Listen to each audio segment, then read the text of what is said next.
Starting now. Ba-ba-bow, ba-ba-bow, ba-ba-bow. What's going on, guys? We're here. We're live. Brand new Poker Live podcast. Adam, take those glasses off. He's got no glasses for the podcast. I can put my glasses on too, man. No glasses. Guys, we're here. We're live YouTube channel. Join one, aka Chicago Joey. You can find the podcast on iTunes, and we got content coming up all this month. And last week we had a great first week back, full of content. Great podcast with Ike Hollywood Haxton, Fader the Young Prince Holes, and my man Action Rob Young. And then we had our news show debut as well. That was very, very popular. People seem to enjoy that. We did the Ryan DePaulo breakdown the other day. The kid that won a, you see, Adam, you see this guy? He won a bracelet in the front seat of his car. Yeah. I'm seeing a lot of cool videos here these days.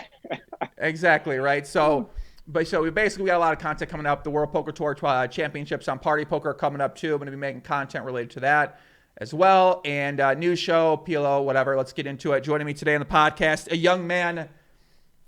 Listen, this guy's been on Poker World a long time. I couldn't believe it. I saw he started with the World Poker Tour in 2002, 2003. I graduated high school. Shout out to high school. Shout out to my Catholic high school I got brought up in. I graduated there in 2003. So this man has been... And I knew then you were going to be a star. I said, this kid right out of high school. It's weird. You did speak in my career days, so it's true. I mean, people might not know that, but he spoke. So this guy, right, he graduated from film school and law school, and then he got into poker, which is a very strange thing because most people now are trying to maybe get out of poker and maybe go to film school or law school. But Adam went to film school, went to law school. I imagine it's paid off greatly in that he's producing a very, very, very high quality production like the World Poker Tour. It's been on, I think, 18, 19 seasons now. It's been on around the world, many different countries around the world. I think it's become one of the more iconic brands in the poker world, and especially in North America. When you look at the brands and when you take a look at what our options are, sometimes you might think ACR is the only option out there. There are other great brands out there that are doing some great work, that are respecting the customers, that are trying to grow the game, that are trying to put on a high quality product, that aren't basically telling their customers, we don't care about you, right? Which we see in some operators in this industry, and for better or worse for right now. So, but yeah, man, this guy's basically helped turn the World Poker Tour into, right, a lot of help along the way. A lot of great people. I know a lot of great people that work at WPT. And I'm just excited to talk, kind of figure out more about how you think about things, because I'm sure it's going to be unique. Just kind of studying the background and studying information I found on you already, I know you're going to have a unique way of looking at the poker world. So Adam, welcome to the podcast, my friend. Great to have you on here, man. Well, it is a pleasure to be here. And with that kind of introduction, I mean, I can go. I'd say I could go home, but I'm actually home. I know it looks like I'm in the. So you are not in it. Yeah, you're not in a World Poker Tour with a beautiful bright blue background, right? That's a green screen effect, because people might think you're in a studio right now, but is that's a green screen you got going on here, right? I keep an actual replica of the WPT final table step at the HyperX Esports Arena in the upstairs guest room. My wife hates it, but you know what? It just invigorates me, so I just keep it going. Well, I would believe it, because you have to be kind of obsessed with your job in order to have the results that you've had. I mean, you manage a pretty big team, right? The World Poker Tour, it's a very big, a lot of people working there, right? A lot to do, a lot to keep part of. Yes. So I imagine that you seem to love your job pretty well, right? You seem to love the poker world. You love what you do. I love it. That seems to be a thing that we need in poker to have poker succeed in the future. Yeah, I definitely love it. And you're right. I had a unusual entrance into the poker world, very different. And first of all, I'm going to use this opportunity to just say thank you to so many people who embraced me early on, when I was a lawyer and I had a background in production, but I had in fact, I don't think that I had put a dime into a slot machine at the time when the World Poker Tour was being created, let alone spend any significant time into casino. And the people who early on embraced me, they're terrific. I mean, I still look today. Mike Sexton, who, as you know, is incredible. I would not be there without Mike Sexton. Steve Lipscomb had started this. Bruno Fatusi, and you're one of my dearest friends. all of these names that Jan Fisher, all these names who've been around, who were so welcoming to a guy who you could have just said, "What are you here for?" And ironically, you advance 2 decades later, and I probably don't look like the normal CEO. I don't look like the normal bio for the background, but I certainly had a wonderful journey, and I certainly appreciate it. Yeah, maybe we need a little bit more of that non-poker player kind of standard thing, because we've seen some of the poker players who've been in charge of these companies, and they don't necessarily look, as you say, like look like the standard CEO might look, but also with that sometimes comes some interesting results, right, and some interesting decisions and some things that you look at and you say, what the hell was this guy thinking maybe sometimes. So I think it's great to have someone with a professional background that sees things the way that you see them, but also willing to listen to the team that you have around you, listen to people you have around you. You mentioned Mike Sexton, the man is a legend of the game. He's been around the industry, gambling and playing poker for, when did that guy start? 70s, 60s? When did he get started? I remember he told me. I think in the 70s he was still jumping out of airplanes at the in the Army or something. I mean, it's just, he was a do you know that Mike Sexton was a paratrooper? I don't think I knew that. No. Yeah. The guy's amazing. Sense. He was a gymnast. He's a paratrooper. He jumped out of planes. I mean, the guy had so many different lives, and he's incredible. Just talked to him yesterday. Incredible human being.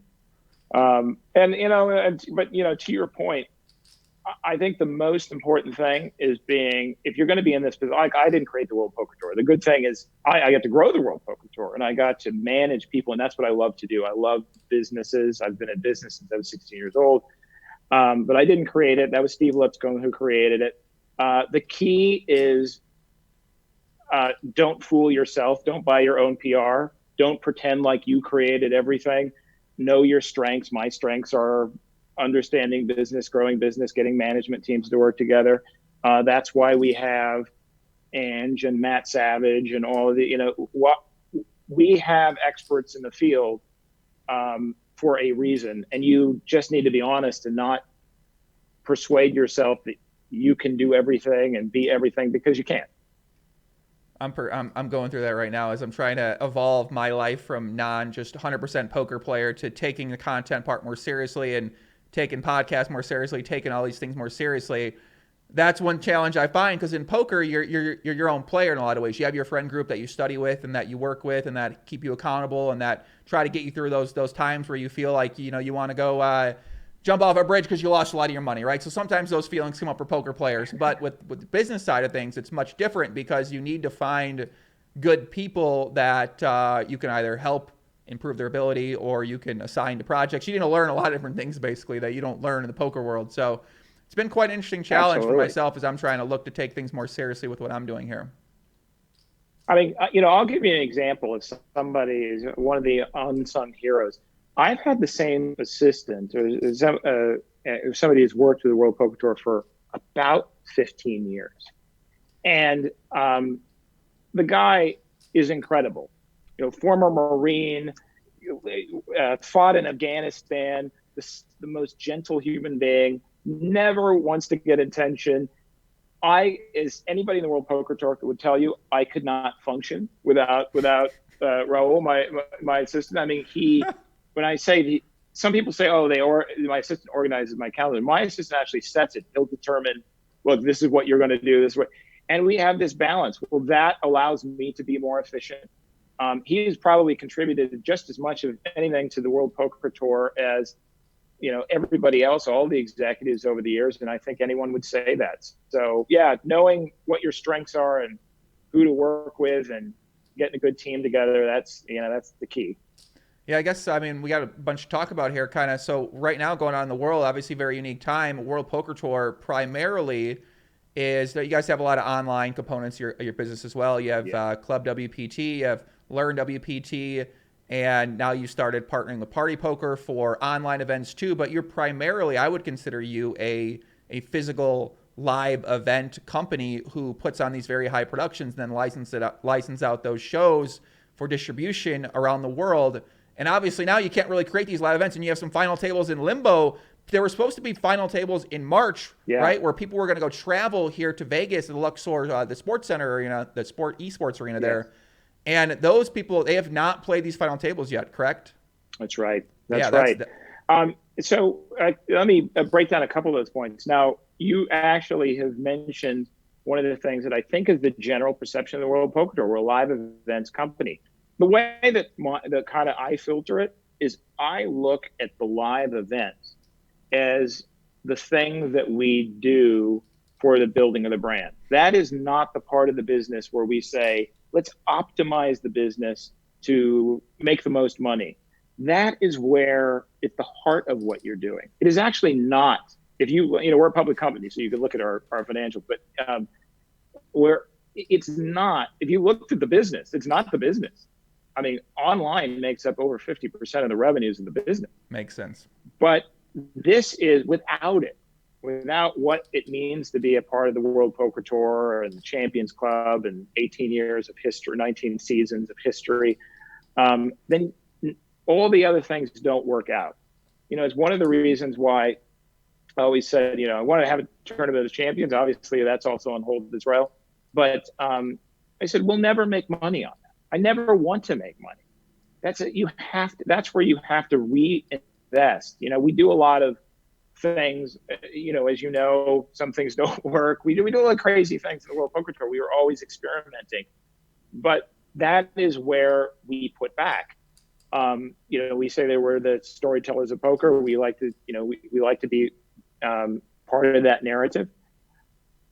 If you do that right, the World Poker Tour, is a very simple business model.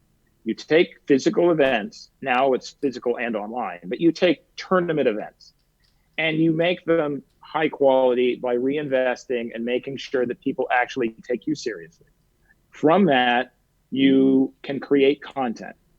So now you've taken maybe a total of 50,000 entries over the course of the year, and you're broadcasting it to, I can tell you that the amount of people who have the reach of the World Poker Tour over the course of the year is over 200 million people. Wow. So who is our customer, right? Now, that's why I actually, to me, when players play on the World Poker Tour, I go back to my production experience. I think of them as talent. Right. Versus a customer. Mm-hmm. We need to create an environment that they want to come to. We need to make them comfortable and say, yes, I want to be a part of this.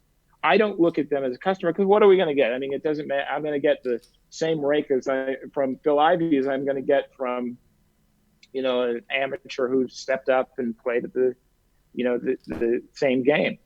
But from that, we create content. Now you have millions of customers. And you can have sponsors and those things. And then you go to the third part. From that content, you've now broadcast your brand.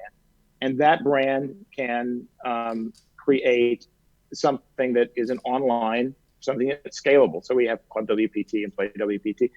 And that is where the reason why we can sit here today and say, hey, we can absorb the impact and still make sure that the World Poker Tour is going on, is because we can, on the third bucket, we can still have a scalable part of the World Poker Tour where we can make some money.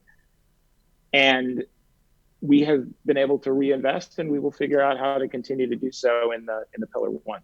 It's a very interesting way of framing it. I mean, I guess I kind of play around with this thought in my head about what exactly is the content. Is the content the product, or is the content the marketing? And it sounds like for you, you want to make that high piece of that high level, that top level content very high quality, so that the World Poker Tour, the brand perception that the audience might have is going to be of high quality. Therefore, they're more inclined to trust the brand in terms of playing online or learning from them online or supporting future events or word of mouth potentially as well too, or just when they see it in passing on a screen at the bar or at a restaurant, wherever they might be at, they associate the World Poker Tour with a high quality product, and therefore that makes a lot of sense. And then you can kind of monetize that through the online platforms, which are also cater to a different type of player as well, like an introductory customer versus like real money gaming versus play money gaming, even though Club WPT you can win real prizes, but it seems to target a more recreational style player who then you can convert potentially to a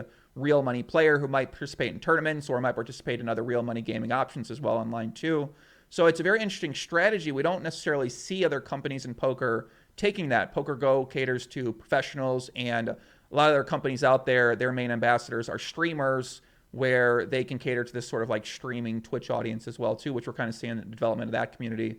So it's quite interesting. You guys take the more mainstream distribution model where you kind of want to target the middle America, target these places that maybe aren't necessarily targeted specifically, and they still have an option to play, which is the hardest barrier to entry in terms of being able to just play the game. You can go on Club WPT and you can pay your subscription on there and you can play from anywhere except, I think, Washington, I believe. Is that Washington only, or is Washington the only state that's banned there? Washington, there's a couple of other states, but Washington is, Washington State didn't have the fucking Washington, man. They always have to set them up there, man. I ain't alternative seen anybody go to visa jail yet, entry so I don't know. But yeah, it's a very well. Yeah, what we're doing is pretty light.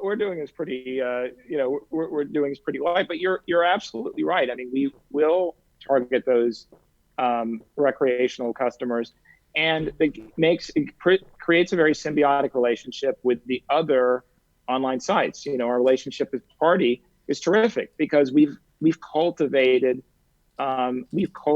customers over time. And one of the things that I am always saying in the industry is, it's an industry that wants to take out its daggers and kill itself, right? I mean, it's always, everyone wants to say, oh, these people are idiots, they don't know what they're doing.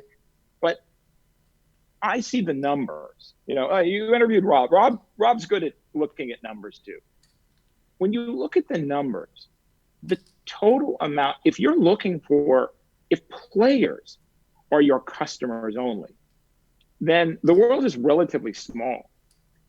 If players plus fans are customers, well, then it's much larger. But if that's the case, what we need is large marketing machines. Well, the World Poker Tour plays its part. We are one of the large marketing machines because we take a different approach on television. Mm-hmm. Most people say, we're going to limit the television. You pay for the television, you get as much as you pay for. We, on the other hand, if you're on FSN, it's playing 15 times a week. Mm-hmm. You can't find a place on DirecTV that the World Poker Tour between 6 and midnight is not playing. We're in 28 countries and 28 networks around the world. Why? Because we're broadcasting. Because now content is a profitable business, but it used to not be. It was a loss leader business. The point is to broadcast as widely as possible. So that's our contribution. Our contribution is telling people, you sit down, you watch the World Poker Tour, and you go, yeah, I guess I do kind of like to play. Now, maybe you play at World Poker Tour, or maybe you play in Party Poker, or maybe you play in Poker Stars, or maybe you play in EPT. I don't care. Mm-hmm. What I'm trying to do is grow the world. I'm not in a war with the World Series of Poker. Right? Our ratings have never been better when the World Series is on. And, it's one of the things that Ty and I always, agreed on early on is that, we could see there was a fake conflict going on from other people who, by nature, they wanted to find a conflict there where there was not a conflict.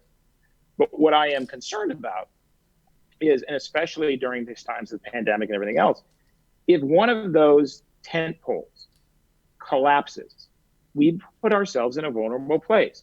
So what Kerry Katz and Poker Central is doing is incredibly important because they are filling a need that reminds people they like to play poker. Don't go on to something else. This is right. this. For years, Poker Stars put out the largest marketing budget that was out there. Now, you see what Party Poker has done, and they've really filled a large void in that to remind players, yeah, I know, we're taking you seriously. There's only a handful of players, and we all have a place in this ecology to keep the ecology. The problem is if one of the places collapse, it could atrophy very quickly, mm-hmm. and then we're in trouble. Then we're fighting over 100,000 people, and that's just insanity. Right. So you're more of and this kind of approach I've always tried to take is more of the collaborative effort where you try to support the industry as a whole, and you want the companies that are the main, I guess, like top line companies, you want them to survive and do well and thrive and try to help them out if you can help them out potentially, because that's great for the whole of the industry altogether. Yeah, absolutely. Not just because, I mean, anyone will tell you I'm a businessman. I mean, it's not just because I'm an altruistic person. I mean, by the way, it makes life a lot better. I mean, you Right. certainly, you enjoy your career a lot more. But the fundamental reason is you're playing in a larger pool when you do so. When you spend money killing each other over the same customer or whatever it is, as opposed to expanding the pool. And we know what happens to poker. We know that it can expand large. We know that it can contract. It's up to us how large we want that pool is, because poker is enjoyable to a lot of people. A Hmm. lot of people have at least a little bit of poker knowledge to get in the game.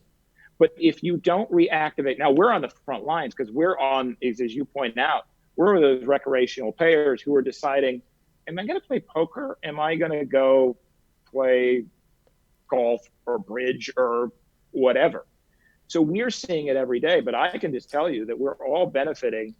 Um, the World Poker Tour is not part of the poker wars that go on the real money side, but we we're curating that group who will go on to that to that level. The real money operators very less collaborative when it comes to these sorts of things, for sure. I mean, those guys are, they're all very ambitious people that run these companies. I mean, I think I can point out Yeah. most of the poker operators, even the application-based sites. We're seeing a rise of those. Those guys are also very ambitious too. So they're all very ambitious. These real money operators. They all Yeah. want to have one of the biggest real operators in the world. They want to be one of the biggest companies in the world, whether they can or not, or is a different story. But they all seem to have that ambition, and it makes sense because the operators are making a lot of money. So they're making rake, Yeah. and the rake never goes away. And as long as games run, these people are making money. So it makes sense. I guess it's for Club WPT specifically, right? This has been around. You started this in what, like 2008, I think it was. So you started this Yeah. Uh-huh. about over 10 years ago. And this uses a very different model. When I put up there and I said I was going to do some content on where to play online poker in America, people pointed out Club WPT. Hadn't really thought about that as an option because it isn't necessarily real money. But when I look more into it, it is, you can win money on there, but you can still play poker. And debatably, it's one of the best options that you can do. Now, if your goal is like, I want to Yeah. win a massive prize, and which is an appeal to a lot of people out there, that might not be the best Sure. option because you can go on some other sites and you can potentially turn a small amount of money into a large amount of money. But if you just want a fun place to play and a safe place to play and a place that I think you're going to not be able to find too much people that are trying to game the system, it seems like a really great option for a lot of people to Yeah. learn the game. Yeah. That's right. The basis of what we do is community, and so you see that a lot on Club WPT. We have responded as of late to a number of people who say, look, we want bigger games. We want higher price. We feel like there's even a level within that group. And so we've launched the Club WPT Diamond level. And so, that's a significant step up in terms of monthly cost. But so is the prizes and people. And we're really, I'll tell you, this pandemic, which has affected so many businesses, for the World Poker Tour, it's quite interesting. We had to go online. So what happens when you pay a staff of talent that's on contract, and you have a staff here that's normally flying around to all these places all over the world? Well, you have two choices. One is not a very good choice, and the other is repurposing. And I couldn't be prouder. I mean, I'm honestly, I could tell you, I've never been prouder of the World Poker Tour staff for how they pivoted and how well they succeeded this year in going online. And so a lot of that was going to Club WPT and really making that, Club WPT's growth has been wonderful during this time. And that, yes, because people are home, but also because we have really taken it seriously. So Matt Savage is streaming, and Lynn is streaming, and Vince is streaming, and Tony, and they all offer something different. As you can imagine, Tony is going to be very analytical, and he's going to be, so more of the serious players on there will go to him. A lot of them just want to feel like they're part of the community. They're part of the stream team. That's a big part of it. But that we've incorporated Learn WPT. And so, you got the poker trainer on there. So there's real tools to get yourself better. And because you're playing for something, it's not crazy free for all. You can buy social gaming chips on there as well, but people tend to take it more seriously. And now, as we made larger leaderboards, we had weekly series. We're going to have the $100,000 championship at the end of the year. The play just gets better and better. So yeah, it's nice. And by the way, the greatest customers in the world. I mean, in poker, where everybody is cynical and everybody's mad at you for some reason. Every day you look in your mail and somebody has sent you a nice note, or they've handwritten a note about how it's they're happy. Handwriting notes. They're sending handwritten notes. Oh yeah. What the hell? They send handwritten notes. I've gotten several handwritten notes from club members, and we love them. We took a bunch of them on the WPT cruise last year.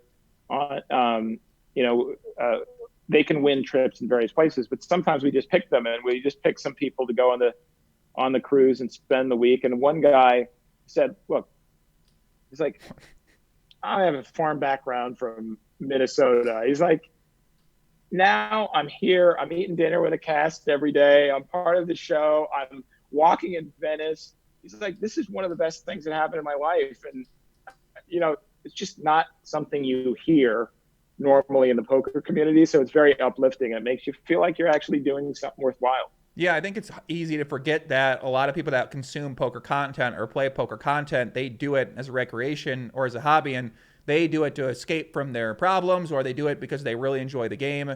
And a lot of people who are in the professional side are so used to professionals who are been around for a long time. They're burnt out. They're not necessarily challenging themselves to keep getting better always. The people they have around them aren't necessarily supportive.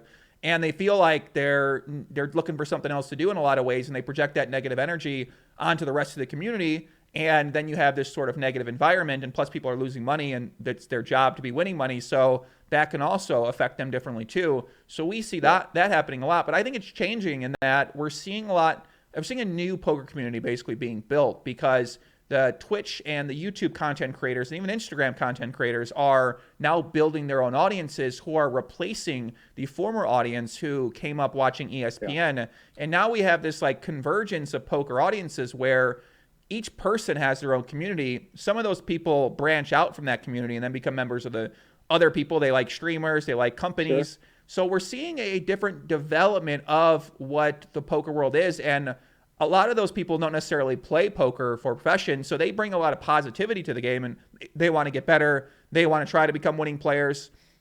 So there was a little lull there for a bunch of periods of time after Black Friday happened, and we saw some sites. It just was kind of a mess there for a few years. But it seems like with Twitch and YouTube, it took a while, and maybe it took this pandemic when I really think about it, but I feel like we're starting to see an uptick in the options available, and I really think it's going to be great for poker content in the future, and I'm optimistic about what's going to happen with the poker world here. Yeah, and the content is just getting better. I mean, it's more interesting. I mean, if you think I'm going to do a self-critique of the World Poker Tour because it's safe to critique my own stuff, but at the beginning of the World Poker Tour, everyone was Pollyanna. There was everybody had a happy ending. There was no swearing. There was no, we didn't in the early stages of the World Poker Tour didn't even mention the World Series. I'm not sure how that happened, but you grow and you evolve. And now, of course, if you watch it, we show people going on tilt, and we show people getting frustrated, and we show it like a real sport. And that was an evolution. Now you have the content creators that are on Twitch and are on streaming, and they're all bringing some authentic aspect to it. And it's really raising the quality. I mean, we just can't produce the show. It's great to watch those early shows. I'll send you I'll send you some links of season 1 through 3, because they're the greatest shows in the world. Every final table is phenomenal. But it's a simpler time. And now you look at the content and the authenticity by it and the engagement, and it's really good. And I agree with you. I just think it's lifting the standards. Yeah, I think that once we see, so what I think the problem was in some ways is that the people that were making the content weren't necessarily good at the game. So they would sometimes, Yeah. but they would sometimes have a score or something, but they weren't necessarily considered to be good players by a lot of people out there. And now we're starting to see a lot of those guys get better. And they've been working for a long time with their streams. They're starting to have big scores. Now we saw the Ryan DePaulo, my man, the degenerate gambler. He binks a bracelet in the World Series of Poker in the front seat of his car in the Whole Foods parking lot in New Jersey. So now I feel like that, from what I've seen just a few days paying attention to what people are saying, they're really excited because now they find inspiration in these stories.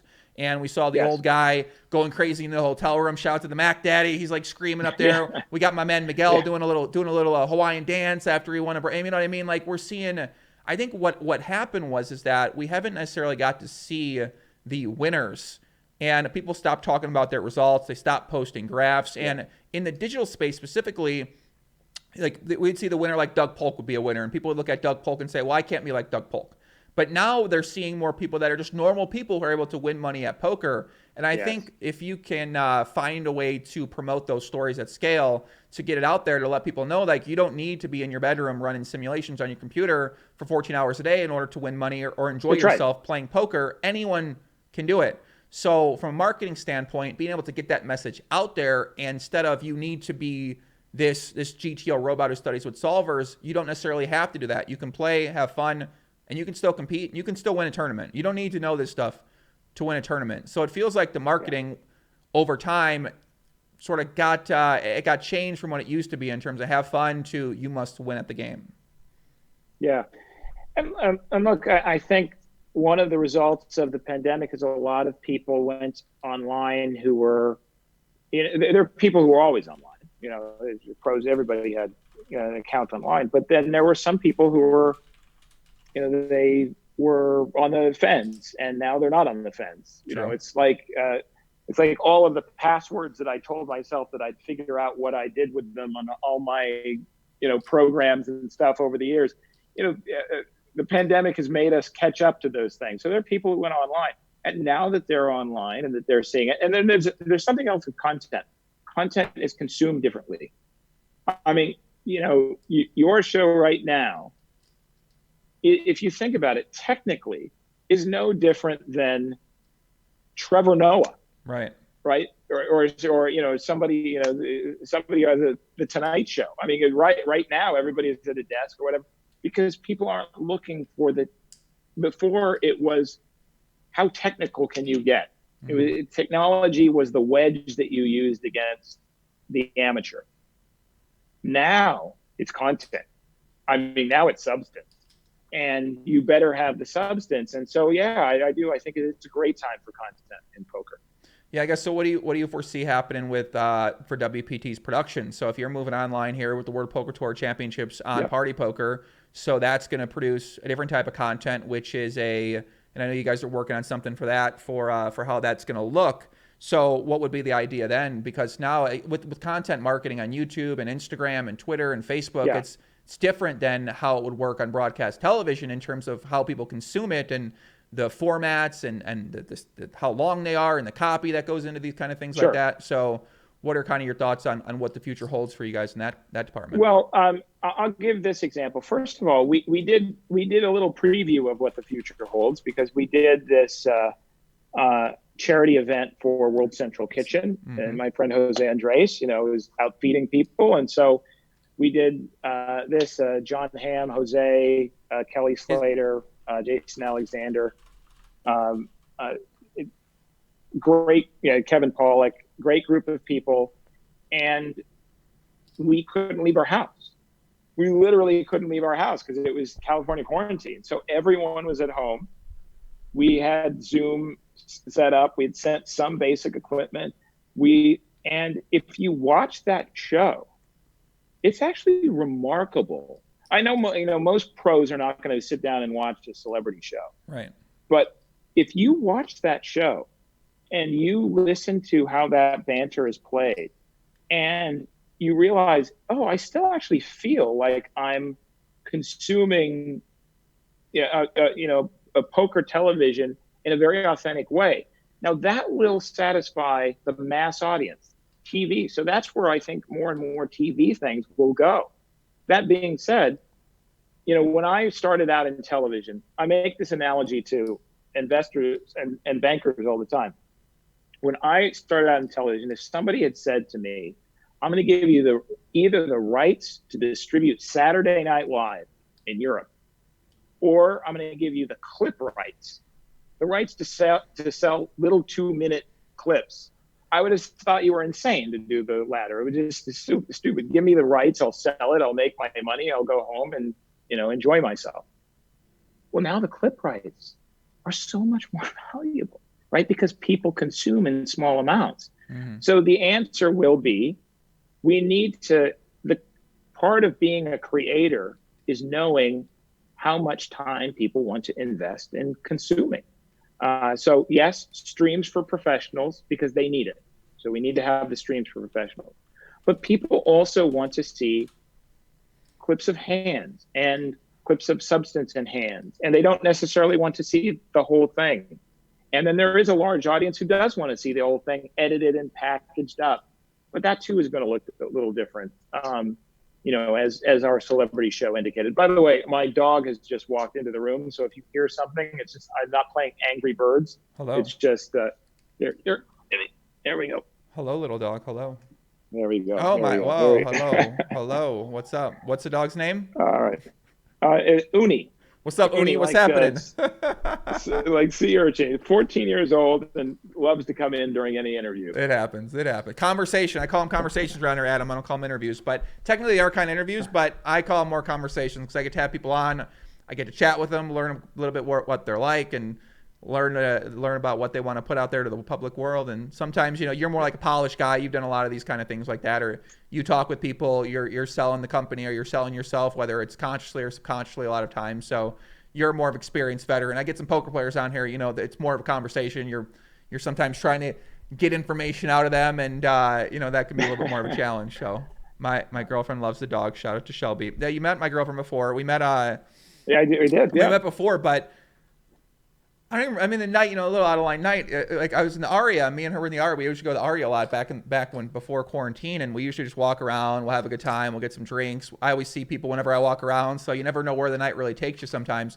And you were chilling in there in the high limit room, just kind of hanging out. And then we chatted for a while. You gave me some really, really good relationship advice, which was that don't be afraid to take solo trips by yourself to get some work done, or to recharge, or just get away from the environment that you're in. And I was like, oh, that was, I was something I was debating at the time, but yes. Yeah. You big. I have a few of these tips. The other one is eventually when you, I got a pre-wedding and a post-wedding tip, which is pre-wedding, the moment when everyone's like, do you like the doilies and the flowers? Do you like the background? Don't go, yeah, whatever. You have to go, no. The second one you go, and the third one you go, that's it. Okay, that'll get you through that. That'll get you through the. After, if you want to be a hero, you say, you should take a girls' trip. You should go anywhere you want. If men understood by allowing, by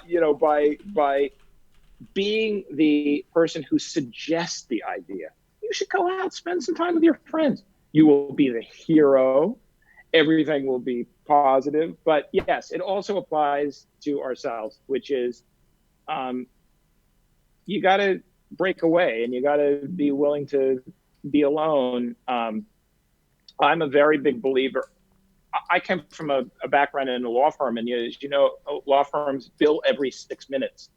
So you literally write down what you did every 6 minutes when you're at a large law firm. And it's really silly because if you think about, I make this analogy. Imagine you were given an English paper in college and you wrote all day and you gave yourself no time to review it, think about it, oh, that doesn't make sense. It would be horrible, and you just turned it in.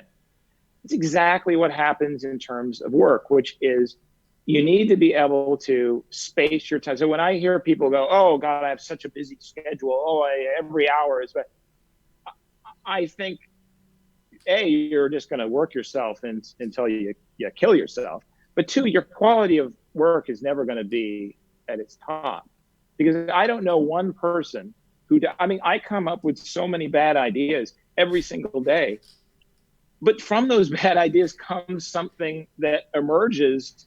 But you have to be able to go. I wake up in the middle and I'm like, oh my God, this is brilliant. And then somewhere about 8 in the morning, I'm like, that's incredibly stupid. I mean, it's unbelievable. That doesn't even make sense. But if you don't have time to be alone with your thoughts and refine those and get better, you're only going to be at 80%. Mm-hmm. You'll never get beyond 80%, because it's like you getting really good at turning in a first draft of English paper.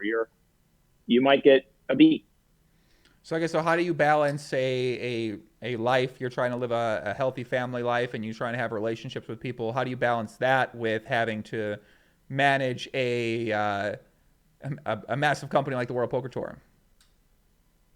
Well, I have, to me, you have basically four systems in place. You have the things that you want to become an expert at. And so those are things that you have deliberate practice. So if you're a poker player, a professional poker player, you set time aside with deliberate practice, deliberate effort doing that. Then there are the things that you automate.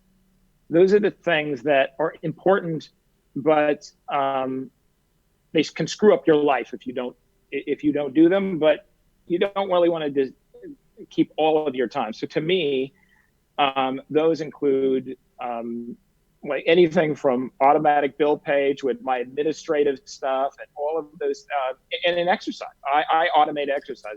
I wake up every morning, I exercise at the same time, not because I'm trying to compete, because it's not at my high level, just because I've automated it. Mm-hmm. So it doesn't go. Every once in a while, you got to tweak automated things to make sure, because they will go off over time. And then there's the third level, which is the things that you're not deliberately practicing on, the things that you're not automating. It's just stuff that comes up. And those are the things that you go by your principles, your general principles of, you know what, I'm not going to do it unless it's healthy for me, or I'm not going to do, okay, well, then you kind of filter those through those principles.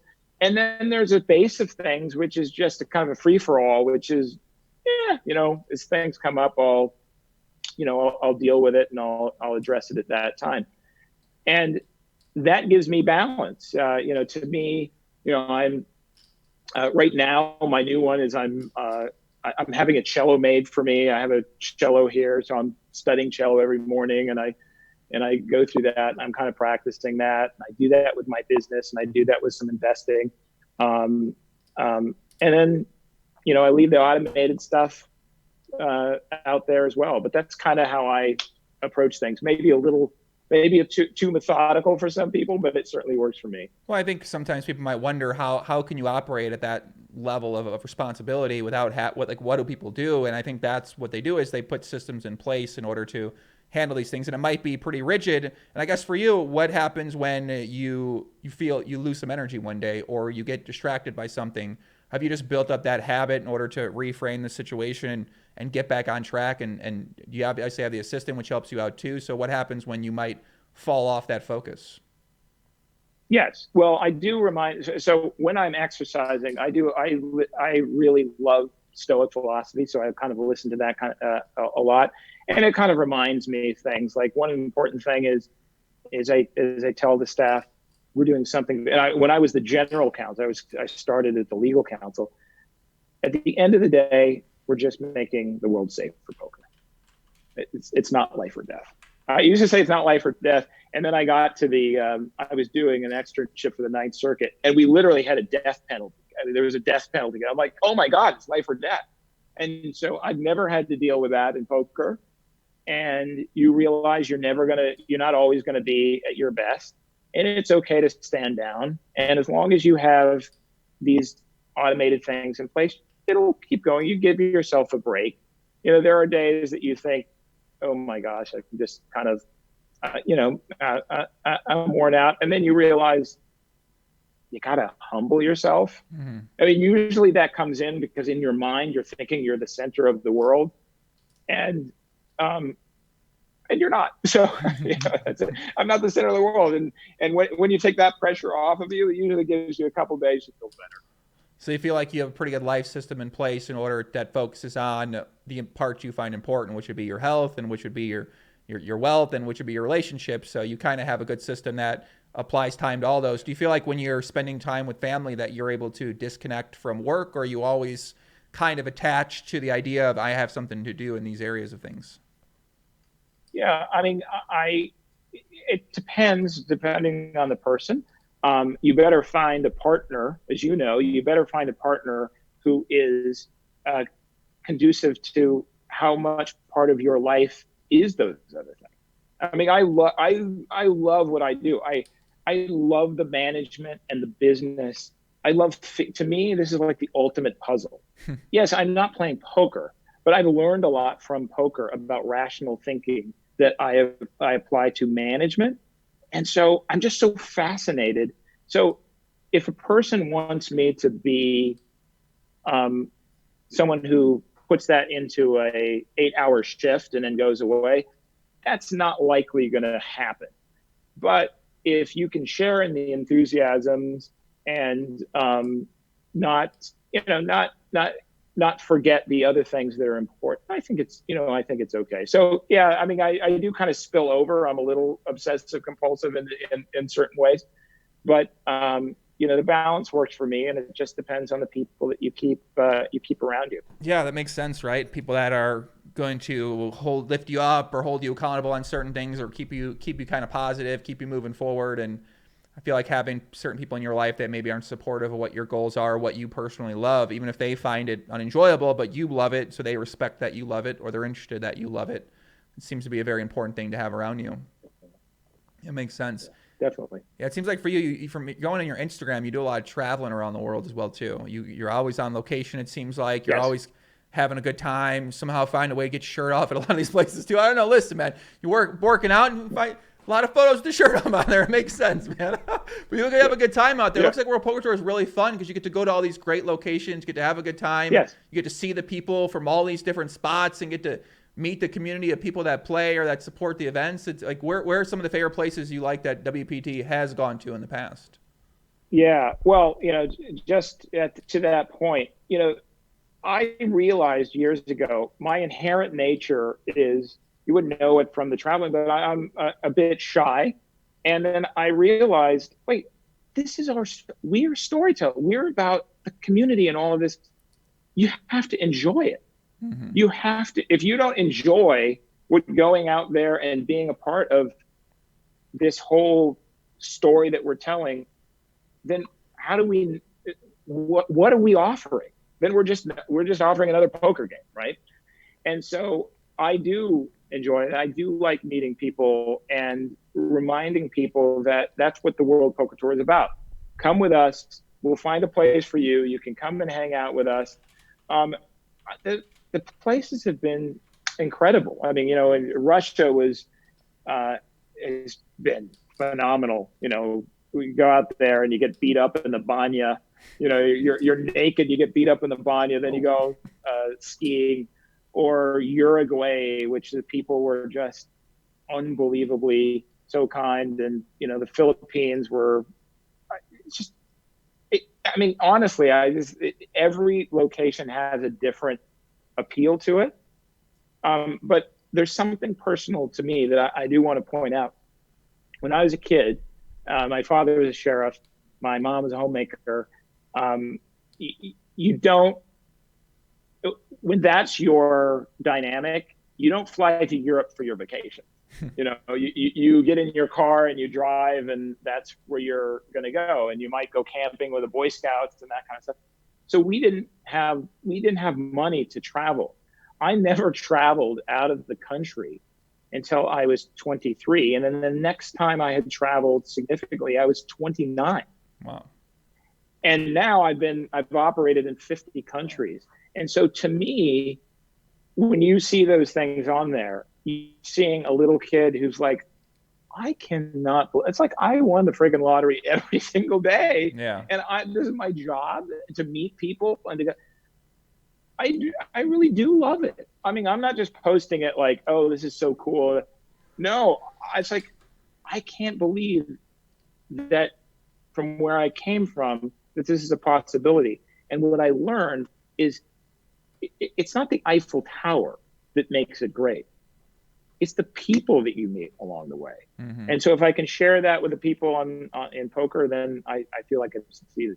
Yeah, it's a great way to look at it, especially what's going to keep you going in an industry where people can be cynical or can be negative or they can be complaining often. Is that you seems like you have to have that perspective on what you do, and you need to find the happiness and the positivity in what you do. And I think that's a great way to look at it, is you embrace the stories and embrace the people along the way that you're creating this product or creating this community for. And you can find positive energy in that and find the joy in that. I mean, it's right. It's pretty cool when you think about what else your life could be like, or what else our lives could be like. It could be a lot worse than being able to travel around to play poker or to participate in putting on poker events and communicate with people who this is like their fun outing. This is their escape or their event that they go to, that they look forward to for the last 2 to 3 months.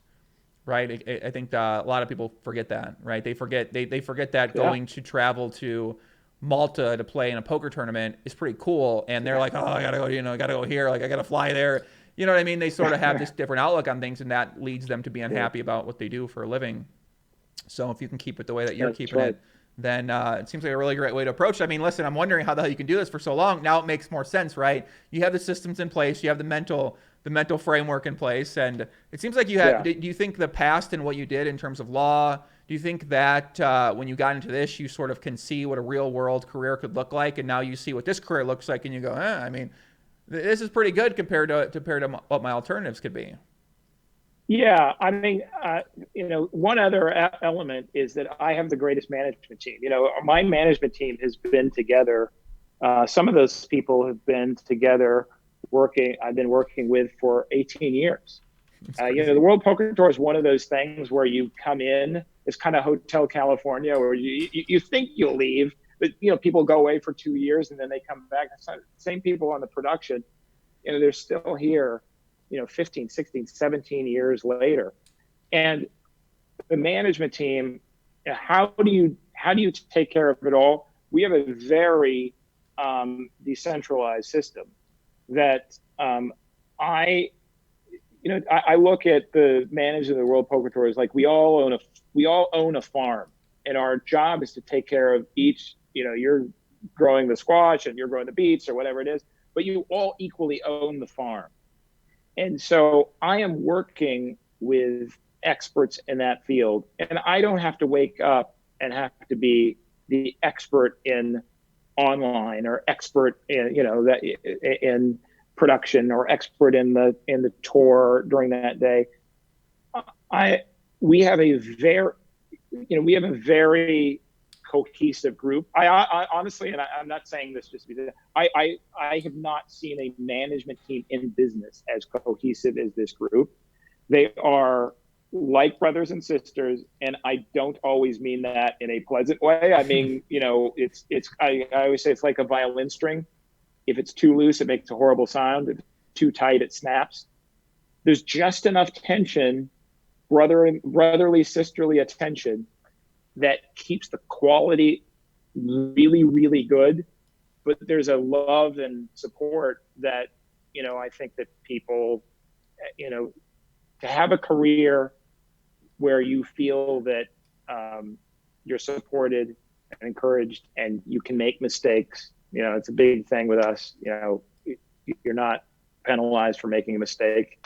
You're penalized for not admitting that you made a mistake, but you're not penalized for making a mistake. We all make mistakes. I've talked with a lot of poker companies, and I've researched majority of poker companies, and I got to say, it doesn't seem like a very common a common setup I see in some of the companies in poker specifically. I haven't done a ton outside of poker, but I'm sure if you go to any industry, the top companies that have been around for a very long time, they're going to have a great structure in place, and they're going to have great management in place, and they're going to have these systems in place that allow for people to enjoy what they do and feel fulfilled and feel like they're a part of something that's special in a lot of ways. And I think poker in general used to feel that way for a lot of people, and maybe it doesn't feel that way as much anymore on the player side, because a lot of the operators are said, we don't necessarily want winning players out there, which is kind of unfortunate to see the progression of the online space specifically. And what are your thoughts on some of the directions we've seen with the poker stars kind of saying, okay, we're going to cater to recreationals, and even at Kijiji Poker, which has said that they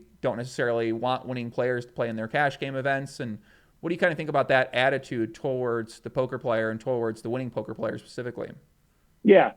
Well, again, to kind of go back to where I was at the beginning, each one of us as entities have a responsibility.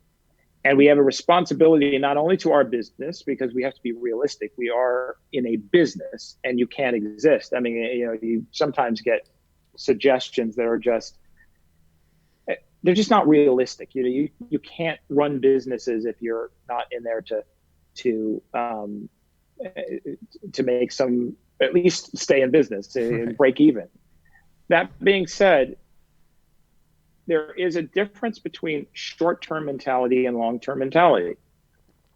I believe that if you took a company, one of the issues, we're a public company too, so I feel this, but when you look at public companies, the pressure to produce quarter over quarter or year over year can cause some very weird results that you may act differently than if you're a private company. And I always thought, if you said to somebody, you can invest in a public company, but you must be an investor for 10 years before you pull your money out, you would tell that management team to operate differently, because you would be thinking about the long term. Mm-hmm. And that can also happen with private companies who just want to go, look, it's raining gold, put out the buckets right now. But if you believe that this is a very long journey, you will look at ecology. I mean, if you think you're going to be in it for 2 years, there's nothing you can do with those people. Mm-hmm. Those people will milk the system and go out, and some of those people go into private businesses, and some of those people go into public businesses, and they go, look, I'm going to be the CEO and I'm going to be there. The average life, somebody told me years ago, the average life of CEO is like 3.5 years. And if you're thinking you're going to be there 3.5 years, you're not thinking long term. So, without going to specifics, you have to think of the player. You have to. I could make the World Poker Tour more profitable in a year by eliminating a lot of the stuff that we give to players. Right. And in that year, I'm going to show, look, we did much better, and our costs were down, and the profit went up on the pillar one business. It will kill you in time. Mm-hmm. It will. There was a time that World Poker Tour, if you remember, by 2007, World Poker Tour was not in a great place. It had suffered, and a lot of that learning was what happens when you don't reinvest, and what happens when you are not thinking about what is going to keep the customer for the long term. Because I can just tell you, a customer for the long term is much better. Large casinos know. I mean, you have all of these gambling protection programs, if somebody can self-report or whatever it is. I do believe people care about that, and I do think that there's science behind it, but I also think that there's some business behind it, of people realizing that, oh, you know what? You get somebody, they go out there, they blow all their money, and they don't come back. You're killing a business. You're killing the liquidity of your business. It's asinine. Mm-hmm. over the long term. But what's asinine over the long term can be pure gold in the short term, if that's where you are. Obviously, I've been around for 2 decades here, so I'm long on poker. Yeah, I mean, I'm the same way about it. And I mean, I'm just researching the entire ecosystem. Been focusing on these application-based sites now with this very high rake structure, and seeing how much money these guys are taking out of the game. And I go, oh my God, okay, this is an interesting development. And I guess in their minds, they're very short term and they want to make as much profit as they can during this pandemic when people are inside and they're playing online poker. So just interesting. My man Robbie in the chat, Robbie Straczynski, I know you know Robbie, he said WPT is very unique, parentheses, and successful in using a sponsorship model in the poker world. Why don't more companies try it? Well, first of all, there are different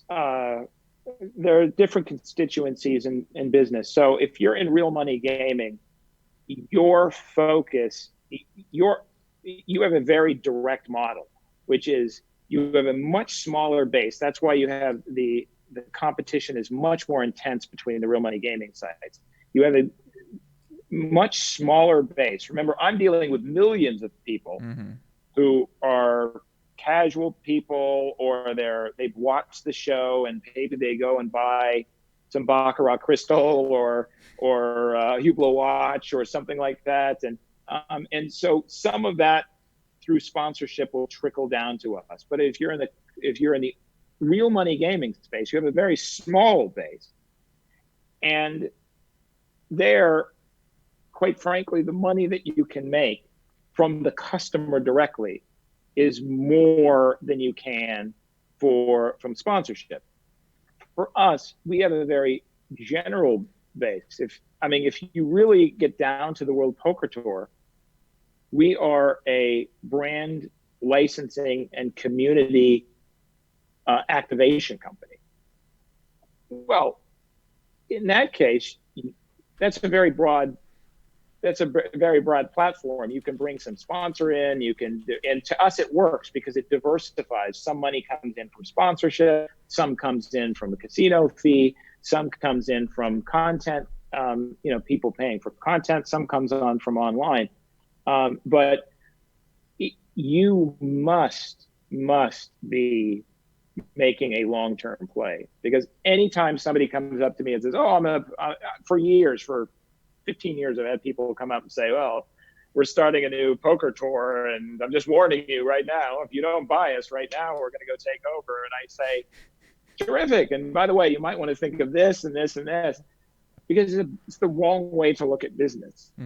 Why are you starting a poker tour?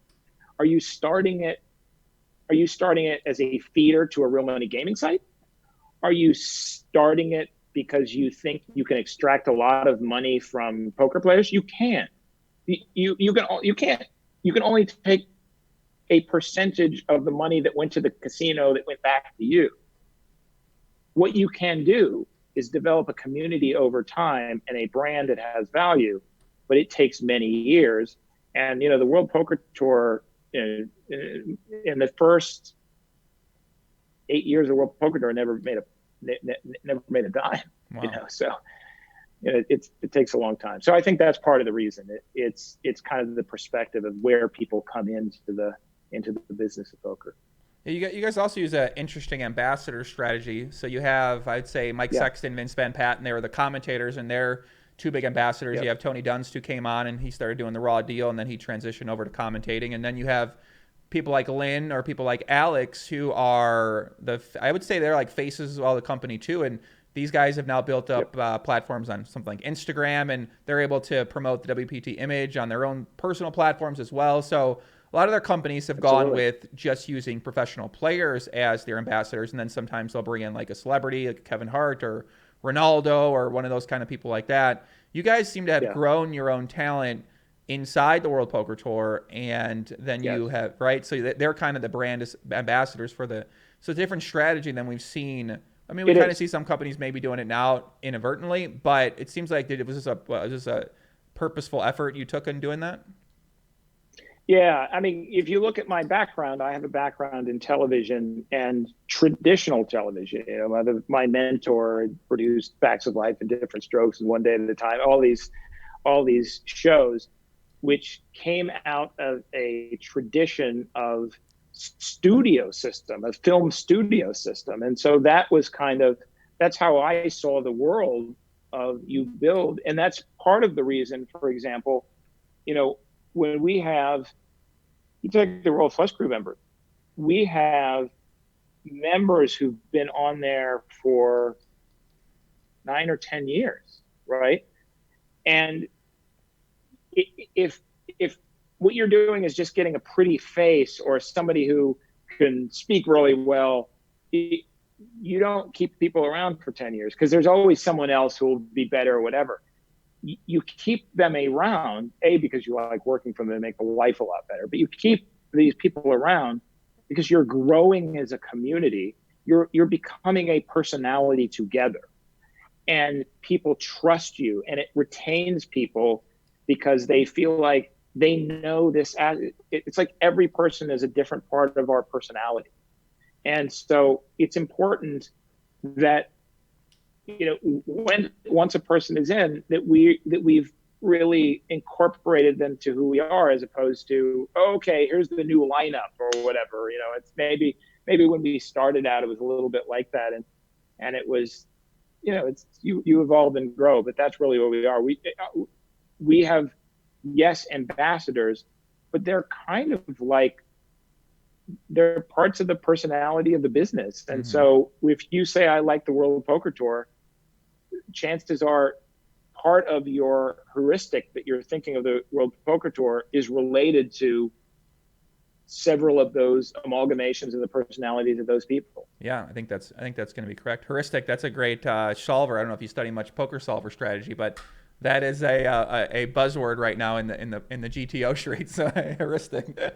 We're kind of they're years behind in learning that term, but yeah, it's quite interesting. Very interesting strategy, I think, you guys have gone. I'm very excited to see what happens with the party poker event coming up here. Are you? What are your thoughts on what's going on with that? It starts, I think, the 18th. It goes till September 8th or something like that, right? So what are you anticipating going on then? First of all, I want to say that I am so grateful because to dispel a myth, some people, when I started to do interviews before our event in May that was, very successful, afterwards I got interviews saying, oh, that was great. That as soon as you saw that there was a pandemic, you brought things online, and the answer was that was in place. We knew that it was gonna happen a year before. What we did is we advanced it, and we did more things, realizing we had to bring things more in place. But it's probably an area that we get some credit for, that is just luck, as things go. But because of the relationship with the party, and they have just been wonderful, and they took that so seriously, and the success of this, and now the championship's coming up with $100 million of guarantees, but spread over, we're going to have 5 champions come out of this, and they're going to be treated like champions, right? I mean, for the champions, we're going to have multiple champions, but for the tournament of champions, you're going to be treated like champions. You're going to get watches. You're going to get, they're going to get their place on the Champions Cup, and I am so happy that the feeling of the World Poker Tour, what the World Poker Tour is, to go back to that heuristic word, is being translated online. And a lot of that was, I think, look, a year from now, we'll all do things a little differently, but I think Party did an excellent job at figuring it out year one, how this should play out. Yeah, it's going to be interesting. I mean, we have it's like a battle in some ways, right? Because PokerStars kind of, their series ends a little early with the Stadium Series, but they have their streamers going. GG Poker is going to have their whole production, and they're trying some very interesting marketing tactics on the social media platforms right now, which I've been following. And then we got Party with WPT, so it's going to be a great opportunity for players to win some money for themselves. And World Poker Tour structure a little different, where GG, and I feel like it's kind of the way you guys are going upon a tournament series is a little bit different. You seem to be approaching it more of trying to put on a live kind of experience, similar kind of experience, like give players play, and gives recreational players a little bit better chance to win potentially for some of the events. So it's just going to be fascinating to see what develops. And I think there's going to be so much content and so many winners. And we're seeing that the World Series is now we're creating winners to get people excited about. And now we're going to have winners from the World Poker Tour and from WSOP. So I think it's a really, really fun time for what's happening with poker. And I'm trying to stay optimistic, right? It's hard to sometimes in the world because you go outside here in Vegas. I mean, you've been in quarantine at your house and you ain't got your haircut. You said for instance, when did you say you got your haircut last? February. Yeah, February. it Yeah. was. I mean, I'll tell you, my hair is right now. I took a shower just before this, so it is. It's wet. But if not, it is. Like I said, there are eagles that are swarming around trying to nest in my the top of my head these days. That's what someone said in chat. Someone said in chat earlier about it's like, is this hair real? I go, yeah, it's real. That It's looks real. great. Yo, shout out to you in the chat that tuned in live, man. Appreciate all out there. I got my man Pico, check Mark Johnson. What's up, buddy? A lot of great comments. My man Wayne Shank from Live at the Bike. What's up, Wayne? What's happening, brother? Kevin McCormick says, does WPT do any lobbying? It's a good question for online poker. What are your thoughts on the future legislation of online poker? Yeah. So I will tell you, the World Poker Tour years ago did lobbying. I specifically did. I went to Congress. I met with a number of members of Congress, and I realized over time that our participation and the size that we were in, we are better at showcasing and giving material. We're better at saying, hey, you know what? When you think of poker, you think of some guy who's living in his penthouse and he's made all this money and stuff. But understand there is a community. I mean, the community of retired people who play through Club WPT is so extensive, and they have purpose, and they're competitive, and they're very good, and they can look forward to it. And so we can show those cases as good evidence, and I think we're probably better off at evidence, but we're certainly in favor of it. I mean, I will happily join anybody who is out there in front of people, and we have a lot of good statistics and a lot of good stories. So happy to keep knocking to get things opened up. Yeah, interesting. I mean, I've been looking more into that and looking more how the regulation system works and the lobbying system works and who makes these decisions and how do you influence them potentially and what can you do. And unfortunately, with what's going on right now, maybe you don't want to do anything too crazy and make too big of a draw too much attention to the issue because there's a lot of other important issues out there to worry about. So, but I've been, you want to give some shout outs actually? You have any shout outs you want to give? I see Kathy in the chat. Shout out to Kathy. I met her at the one of the events at the esports arena. She's a very, very nice person. A lot of real nice people work for WPT. Everyone I've met, I think I've pretty much enjoyed. Thank you. Well, we have one person who's not very enjoyable, but we don't talk about. No, I was just kidding. Was that Jing? Don't tell me it's Jing. Come on. It's Jing, isn't it? Aye, man. I like Jing. I didn't know it was her. It's definitely not. No, that's not. That's on the beloved list. So, no, we have a very the vetting process is very tough at the World Poker Tour. But like I said, once you're in, we got the thing of it's you really have to be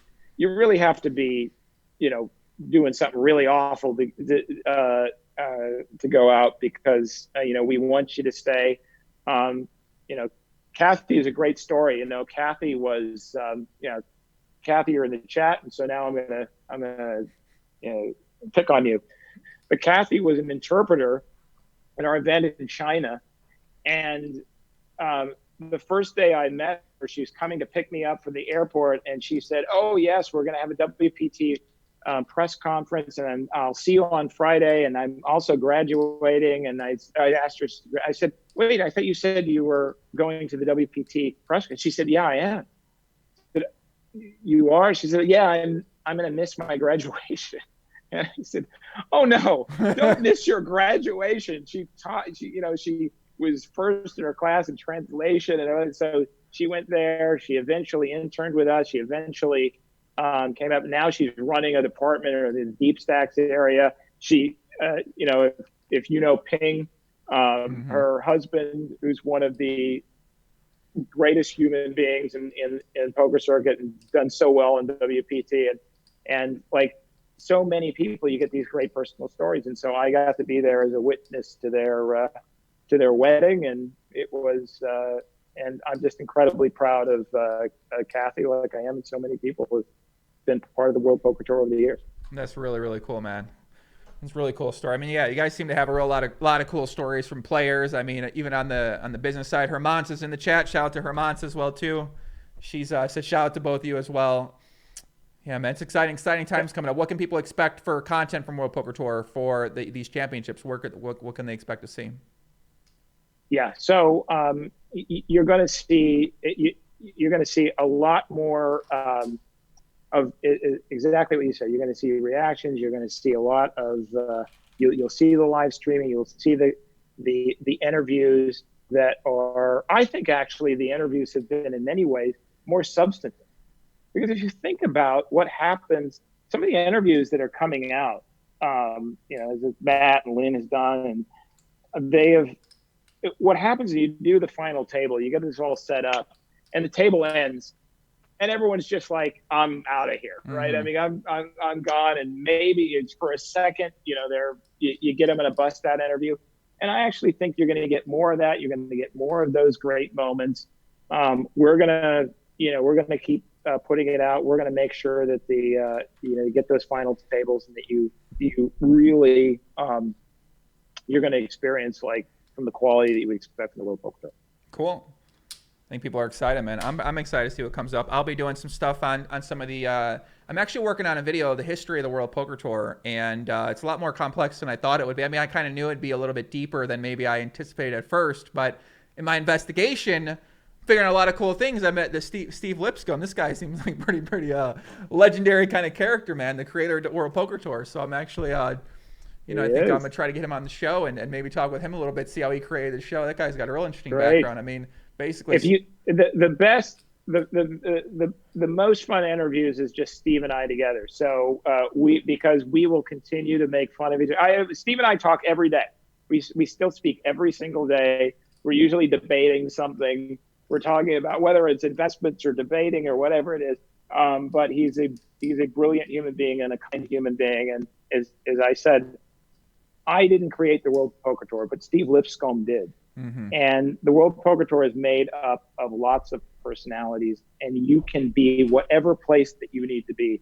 And Steve is the guy I've always said, if you said, okay, guys, now our budgets are $5, he'd come up with the best $5 show you'd ever come up with, and so, yeah, he's wonderful. You're going to have a good time with him. Kathy said, thanks, Adam. Best leader, and never thought I could be part of Joey's podcast. Wait, technically she's on here. You're on here, Kathy. Should we have Kathy on the pod? Kathy, you want to come on the pod? Is that what Kathy's trying to say? Yeah, we got some great pods coming up here over these next few weeks, guys. It'll be fun. I'm putting up a news show tomorrow.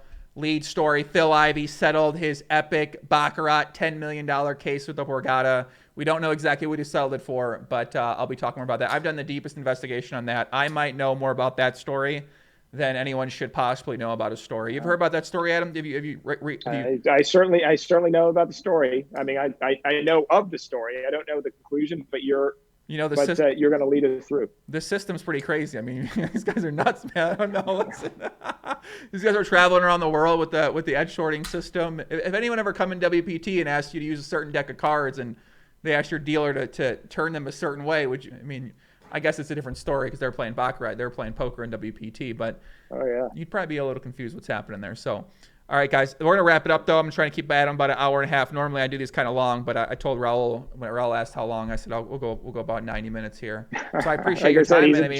I got through maybe half of my stuff over here, so I'm excited. And, I just look forward to see what's going to happen with WPT. I'm really excited for these upcoming series.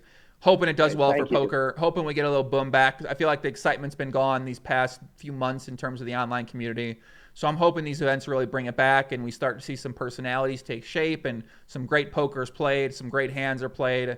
And I look forward to seeing the future holds. So thanks for coming on, Adam. Appreciate it, man. Well, thanks, Joey. And thanks everybody for supporting the company and for all of the years. But really appreciate it and had a good time today. Thanks so much. Cool. Guys in the chat, I'll be back soon. Ryan DePaulo, he's coming on the podcast, guys. Come on. Of course, me and Ryan are going to do one. And that'll be interesting, I'm sure. So thanks, everybody. Robert Katerina in the chat. Much love. Robbie, Kathy. I saw Shelby in there. Now she's making food in the kitchen. So, guys, appreciate y'all. Take care. Peace out. Adios.